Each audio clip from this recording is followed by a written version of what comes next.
Hello and welcome to a Theme Park Worldwide News Update. Now today is the 11th of May 2020 and this morning Shanghai Disneyland reopened to guests for the first time since it closed on the 25th of January 2020. Of course, much like theme parks all around the world, Shanghai Disneyland closed due to the COVID-19 pandemic. However, in China, things are starting to move again and Disney announced last week that Shanghai Disneyland was going to be reopening today, May the 11th, 2020. Now, of course, to reopen Shanghai Disneyland, the park have had to bring in lots and lots of different changes from social distancing to health screenings and so much more. And that's what I'm going to be talking about in this video. All of the different things that Shanghai Disney have done to allow them to reopen today. Because as we're all aware by now, this is going to become the new norm when theme parks open in other countries around the world and of course here in the UK as well. I imagine we're going to be seeing a lot of these techniques that have been implemented at Shanghai Disney at other theme parks around the world. So it's going to be sort of really interesting to sort of look through this now and see what they're doing for a bit of a look into the future for us really and other countries around the world and what they're going to be doing too. Now in terms of why they decided to open over there, like I say, things have really started to get moving now. The pandemic of course was at its peak quite a while back now for them, at least a couple of months ago, whereas for us of course here in the UK they say that we're just over that, whereas over in China that was quite a way back now, and of course a lot of their attractions have been closed since January, including Shanghai Disneyland. Now in March, so they did start to do a bit of a phased reopening with the Shanghai Disney Resort by opening Wishing Star Park. That's like a recreation area what they've got there at the Shanghai Disney Resort. Disney Town, which is basically an entertainment district with some shops and restaurants, and also the Disneyland Hotel. So they had a successful reopening of those back in March now, so quite a few weeks back, where there was social distancing in place and they tried all these different techniques. And of course, because that was a success, they then decided to announce only last week that Shanghai Disneyland Park was going to be opening on the 11th of May, which is of course today. And the park opened this morning. When I woke up today, I've been looking at all the updates from what's been going on over there just to see it all, and that's what I'm going to sort of share with you all now. So to be able to visit Shanghai Disneyland, you can't just turn up and buy a ticket. You've got to buy a ticket in advance online. So you've got to go onto the official Shanghai Disney Resort website, or some official partners of course that they work with, and you've got to buy an advance reservation ticket to go to the park. So I'd say that's completely fair enough. Like the capacity of the park has been decreased quite a lot, as I'll be talking about shortly. But yeah, that's, you know, you're going to have to purchase a ticket to go in advance online. Now, along with that, annual pass holders, they can't just turn up either. They've also got to reserve to say that they're going to be coming on that day. Again, so the park know exactly what the capacity is going to be. There's no guesswork thinking, oh, you know, what if this many people turn up? How, you know, there's none of that. It's literally, they know how many annual pass holders and how many day tickets are going to be there, which is a really good step in the right direction from Disney. And I think we're going to be seeing a lot of other theme parks do that, definitely. Now, along with that, the capacity of the park, like I say, has been decreased. So normally the capacity of Shanghai Disneyland Park is around 80,000 people. Now, the Disney parks around the world, they of course hold more guests than other theme parks because they're designed for that, with larger footpaths and queue lines and of course very, very high throughput attractions, or in most cases anyway. So yeah, it's believed that on the opening day today, the capacity was less than 30% of what they can get, which is of course the 80,000 mark. And they have openly said that, you know, depending on how successful this is, they may be able to increase that over the next few days, weeks, months, however long this goes on for. But you know, they've started off really low. They wanted to make sure they got it right, and then gradually they can expand on that. But yeah, the capacity is up to 80,000 people, which is crazy, isn't it, when you think about it? But that's the same for all the Disney parks around the world. They've all got a very high capacity because of the high throughput attractions and how the park is designed. Of course, Disney are all about that capacity, getting people through, and it certainly is fantastic, really, when you think about everything what they can do. Now, to be able to enter the park, so say you've booked your reservation if you're a pass holder, you've got your ticket online. To enter the park, you have to show some government-issued ID to enter the park. So you can't just have like a photocopy of it, you've got to have some government-issued ID, which of course means you've got to be living over there to be able to visit there at the moment. There's no international visits. Now, on the opening day today, there has been some American people there. I know there's been a couple of British people there. However, they live over in China. They are residents over there, or they're there for work, so they are permitted to visit. However, say you wanted to travel from another country to go and visit, you can't do that at the moment. But I'd say that's pretty self-explanatory with everything that's been going on, and exactly how it should be. You know, it's opening and testing the waters with things and how they can do it with the locals first. People aren't traveling too far for it, you know, which is how it needs to be first, whilst they get it right and know exactly what they're doing.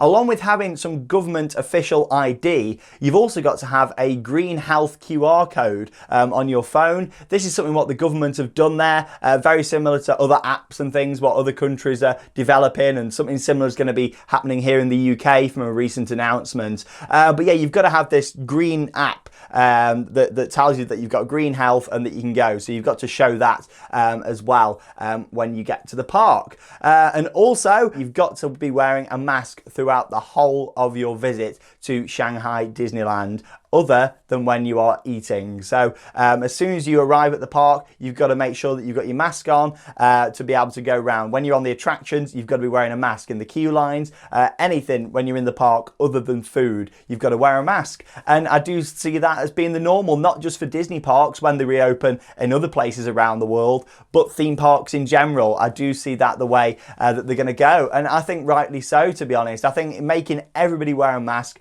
you know, it protects everyone, doesn't it then? Because, you know, I'm not going to go too much into the politics of it, but, you know, they've been saying that if you wear a mask, it doesn't really protect you, it protects other people. Whereas if they make sure everyone wears a mask, then everyone is protecting each other. So that is how it should be moving forward, in my opinion. So when you arrive at the Shanghai Disney Resort, making sure that you've done everything correctly and got everything, you have to maintain social distancing.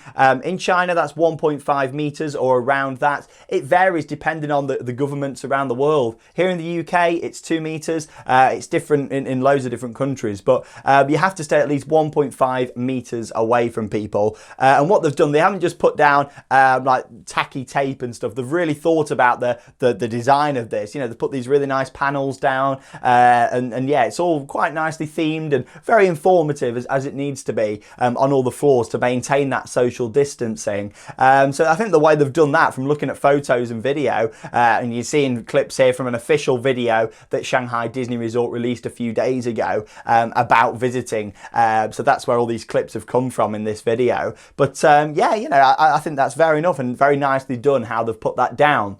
When you arrive at Shanghai Disney Resort, you'll have to go through a health screening point. They've got these little marquees set up with cameras and all this health equipment that's basically checking your temperature and to make sure that you are eligible to go in. And of course, there's a certain mark where if your temperature is too high, then you will be turned away and you won't be able to go in. So I think that's a fantastic idea. Again, I can see the other Disney parks doing that, possibly other theme parks around the world could potentially look at that.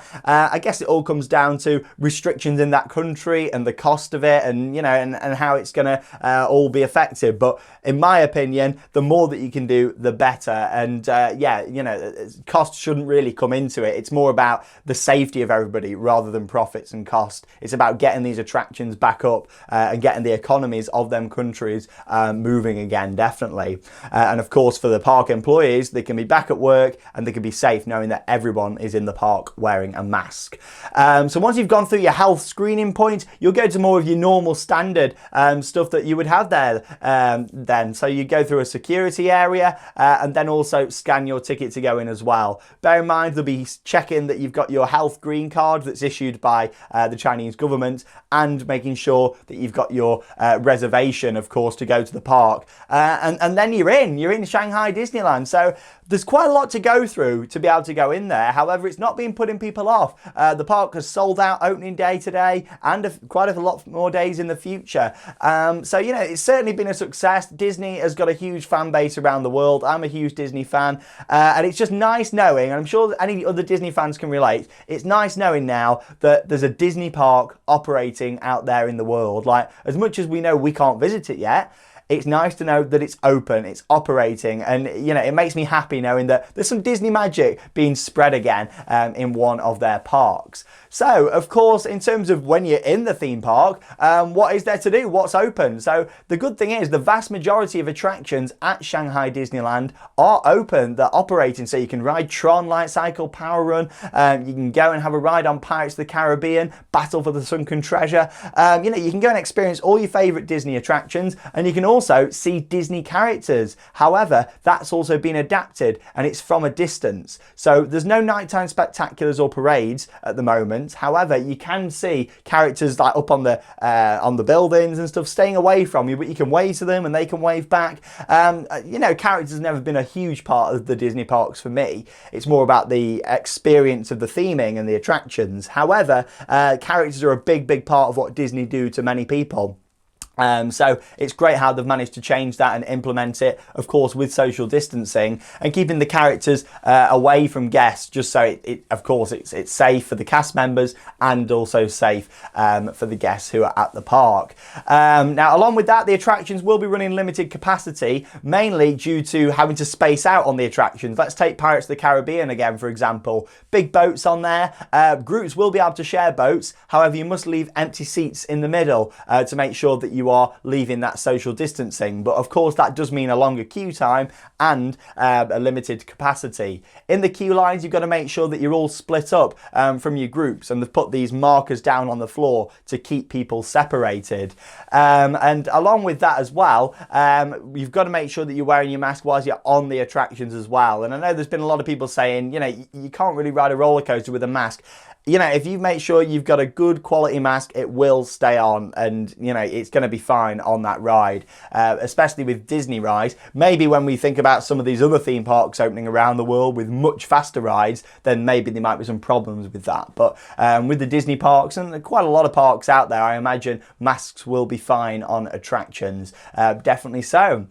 So like I say, really, in terms of everything that's going on, you know, it also requires common sense from people, doesn't it? As well, and from images and videos and news reports that I've been watching this morning prior to filming this video, it seems like people have been following the rules as they should do. The park looked like it had a great atmosphere. It opened with a grand opening ceremony with all streamers, confetti. They actually did the Fantasmic music, if you're familiar with that. So it was a really nice opening, and you know, it was quite emotional watching it. So I imagine being there, it was even more emotional. Other things to bear in mind as you're going around the park, there's hand sanitizing stations. So you have to make sure that you're hand sanitizing after every attraction, and also as much as you can do. If I was visiting any parks after this, I'll be making sure that I've got my hand sanitizer with me for before and after attractions. Things like fastening seatbelts, pulling down restraints. You want to be hand sanitizing all the time. And finally, they've also got areas to dispose your mask as well. So they've got these proper disposal bins in the park and also at the exit. So some people may want to change the mask at some points in the day. Of course they can do. And also they can dispose of them, you know, officially in the park. Instead of just a normal bin, they've been disposed and gone, you know. So, you know, I do like the idea of what they've done with that. You know, they've really thought about everything here. They haven't just jumped in and said, right, we're reopening. You know, they've really gone into detail and thought about all these little things to make the opening a success for Shanghai Disneyland.